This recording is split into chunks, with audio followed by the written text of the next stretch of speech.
think I finally figured out why America is so divided, and I think you can actually explain it based on how you think Elon Musk is doing. I'm Lana Harris with the news, but this is more of a theory. Look at these headlines.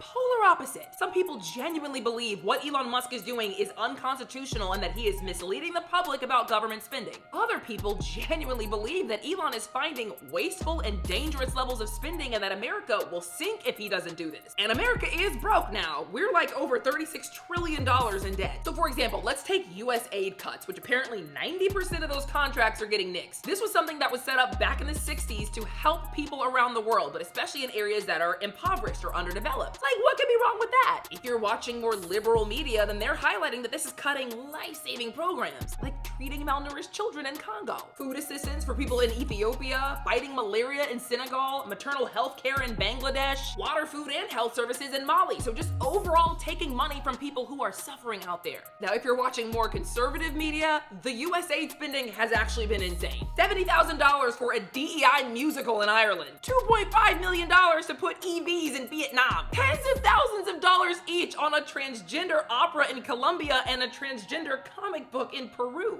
$6 million to fund tourism in Egypt. Millions to Eco Health Alliance, which was involved in that research at the Wuhan lab in China where COVID-19 may or may not have originated. You should really do some research on that. USAID also apparently sent Ukrainian models to New York and Fashion Week in London and Paris, spent $20 million to put Sesame Street in Iraq, and accidentally had humanitarian aid that was meant to feed Syrians end up in the hands of terrorists. I really don't know if one side realizes the harm that is being done by taking away funding in some places, and I don't know if the other side realizes how ridiculous some of this spending sounds. I think we would have a lot more progress if we would stop viscerally attacking each other and just talk. It is a lot easier to get one over on people when everybody is infighting and blindly supporting one party or another, when we should really be holding all of them accountable. So the next time you want to hop in some comments and insult somebody or get mad about something, drop a fact, drop a theory, drop something that's actually helpful. If I missed anything, please put it in the comments. I'm not telling you any of this stuff is true. I'm telling you what is being reported right now. Share if this video helps and follow for more news.